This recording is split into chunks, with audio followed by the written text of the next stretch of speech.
Someone is telling. And somebody in a parachute has just landed on the edge of the ring, has been pulled away by security guards. The fight has been brought to a halt. There's a massive melee at ringside as this fellow with a motorized parachute has landed right on top of spectators and officials at ringside. He's in the midst of a mass of security guards now. Rock Newman, Riddick Bowe's manager, was right there. This is a monumental disaster. Right now, police are filing by me at ringside and grabbing this gentleman who has created a monstrosity of an interruption in the bout. His parachute has caught itself up on a row of ring lights. Now we're going to take a look at an earlier shot of the parachutist before he came down. There he was on the left of the ring. And let's see what happened as he approached ringside.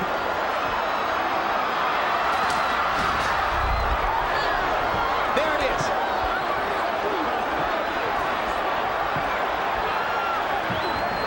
He hung himself up right on the lights, as you see there, and his body landed on the ring apron right on top of a variety of people. This is the most bizarre thing I've ever seen at a prize fight, and I've seen a few bizarre things. Dangerous about this, it wasn't only a parachute. He's got some motorized. Exactly. It's a heavy. Up a lot of people. It's a heavy capsule under that parachute with a motorized attachment. There could have been a propeller there for all we know, George. And if nobody has been hurt, it will be a near miracle. I've seen blood on one hand out there. Rock Newman, Bowe's manager, went nuts. It could be the best thing to happen to Riddick Bowe if there's a 10 or 20 minute delay, as now seems You're possible. right. It may be an angel out of the sky. You see Bowe covering up to stay warm. For Riddick Bowe. Well, they're going to work on his cuts right now. Just when you think you've seen everything, you know you haven't, and there'll be more crazy stuff to follow. And it was already a bizarre night as the result of the fighting that went past the bell for about 10 seconds at the end of round 4. Here's what was happening in the ring at the time that the parachutist landed. You'll see, there he is, entering at the left side. And you see people backing away and trying to avoid the capsule and the motorized contraption attached to it.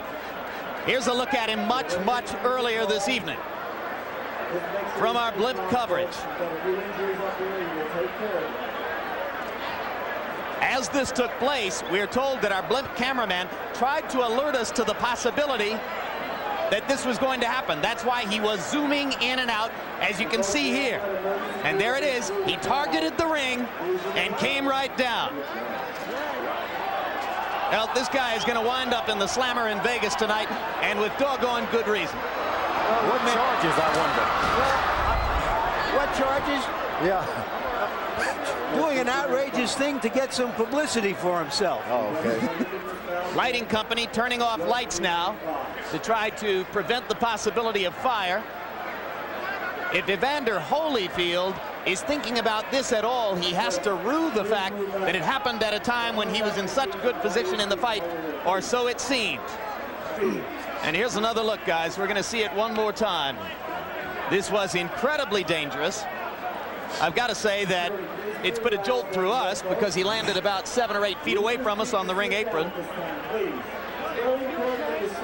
And this is how he descended toward the small disaster which has now taken place at ringside in round 7 of a heavyweight championship fight. You can see how our cameraman zoomed in and out, attempting to warn our production people in the truck of the possibility this would happen. And I have just gotten word that Riddick Bowe's wife has just fainted at ringside. She was even closer to the parachutist than we are. She's up and around now, but she's awful shaken. And she is, gentlemen, she's in the early stages of her 4th pregnancy as Riddick looks forward to the birth of his 4th child.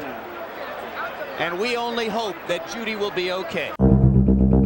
A masterpiece that looked like it would go unfinished. And somebody in a parachute has just landed landed on the edge of the ring, has been pulled away by security guards. The fight has been brought to a halt. There's a massive melee at ringside. I see this guy come crashing into the rope. When he did that, you know, that look on my face and Riddick Bowe, like, turned around looking, he was kind of skeptical, looked back like I was joking. I thought he seen King Kong. Chaos. Surreal. Just bizarre. We were disoriented. No one knew what this meant. I thought, this has got to be a dream. Maybe I didn't wake up in time. Couldn't be real. The fight stopped. People reaching over and pulling him down and starting to pound him. He got his ass thoroughly smashed. I saw Caesar's Palace security. I saw our security. I saw the Fruit of Islam. Everyone converging on this guy. I was thinking, does he have a weapon? Is he carrying a bomb?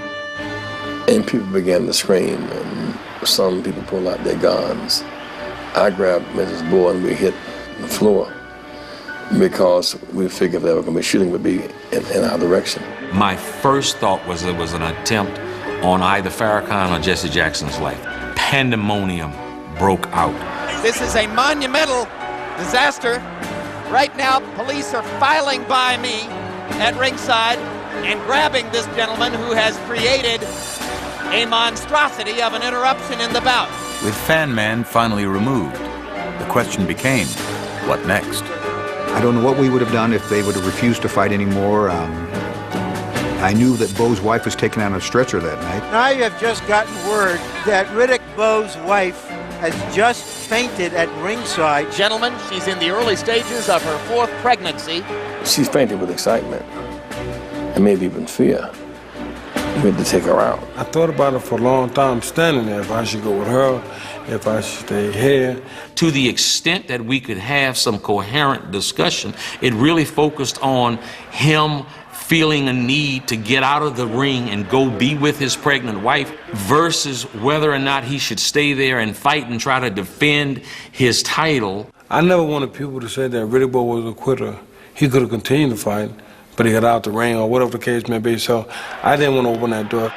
After a 21-minute delay, the fight resumed in round 7, already in progress. 1 minute, 50 seconds remain. That the scoring of the disrupted 7th round played a major role in Holyfield regaining the title. The 3 judges, one scored it for Bowe, one scored it even, one scored it for Holyfield. If the judge who scored it for Holyfield would have scored that round for Bowe, then Bowe would have kept his title. It would have turned out to be a draw. And so this FanMan may have caused a change in boxing history. And on the paraglider, James Miller was found dead on a trail in Alaska at age 39 in March 2003.